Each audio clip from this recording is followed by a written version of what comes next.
Hi everyone, my name is Mel, and I've taught travel skills to people who are blind or have low vision for over 10 years. And this video is titled Introduction to Guiding Someone Who is Blind or Has Low Vision, and it's part of Hope Vision Foundation's Caregiver Education.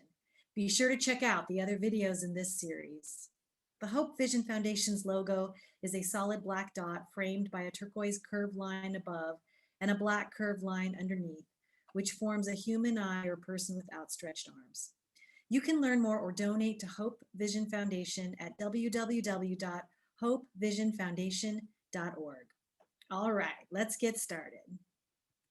People who are blind or have low vision travel in a number of ways. Depending on the environment, their preference, and their skill set, a person who is blind or has low vision may elect to travel by being guided by another person. This is called human guide, and the basic technique of human guide is depicted in this photo of two people in a parking area. Photo credit the Center for Volunteer Caregiving, CARE NC. Now, human guide is just one way that people who are blind or have low vision travel. Don't assume this method is the only way that a person who is blind can or will need to travel. It's just one effective technique. Once you learn human guide skills, you can offer to guide someone who is blind or has low vision. There are several things to learn to be a respectful, effective, and safe human guide. In this short video, we'll briefly cover just a few beginner guide skills to get you started. We'll go over etiquette, basic technique, narrow passage, and where to go for human guide training. Anyone who wants to become a human guide will need to practice these beginner skills and learn the more advanced skills, which we will not be covering in this video. Advanced human guide skills include changing sides, turning around, closed doors, stairs and curbs, seating, and modifications to the technique for people who use walkers, people who use wheelchairs, etc.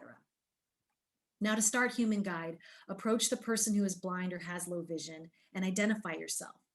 Then ask if the person would like to travel by human guide. Always get permission before touching the person.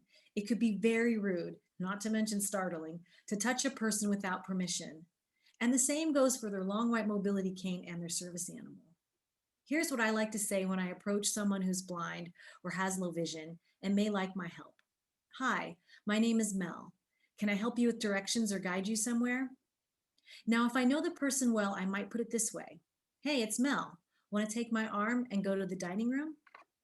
I'm using stick figures for illustration. The stick figures are facing each other, and one asks a question to the other who's holding a long white mobility cane. All right, so you've asked and gotten permission. What's next? Well, you wait for the person who wishes to be guided to indicate which side they want to be guided on. Let's take a look at our stick figure illustration. They face each other. The stick figure holding the cane has reached out with their left hand, so the guide reached out with their right hand. They touch like mirror images with the backs of their hands. Why the backs of their hands?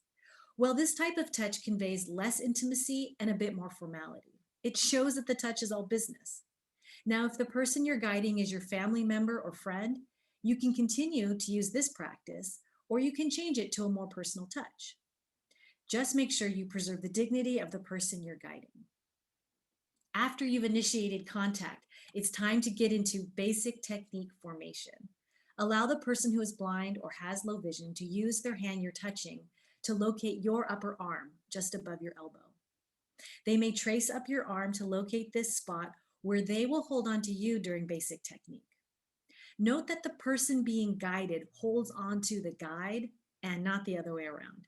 It's important that the person who is blind or has low vision doesn't feel pushed around. They need to be in control of their movements. In the illustration, the stick figures face the same direction. The guide is slightly ahead and off to the side of the figure who's being guided. As a guide, try to relax. Don't start traveling until you're both ready. You can even ask, ready? Just to confirm. Then travel at a pace that works for both of you. It will not be safe if the guide travels too fast and the person being guided can't keep up or loses their balance. The guide has the job of staying on the route to reach the desired destination and navigating the person around obstacles. Make sure you don't bump the person you're guiding into other people or objects like furniture.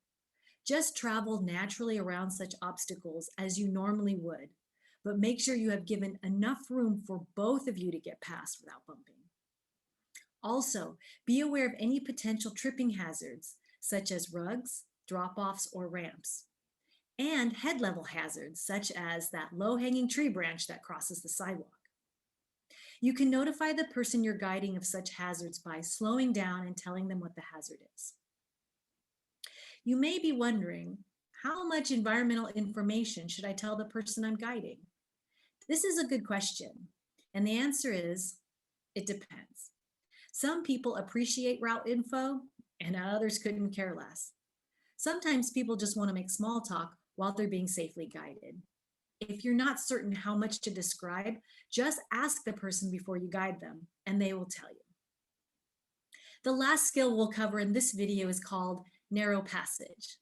What does the guide and the person who's being guided do when they must travel through a space that is too narrow for them to take in basic technique? Well, they must travel single file. As our stick figures show, the guide places their guiding arm behind them.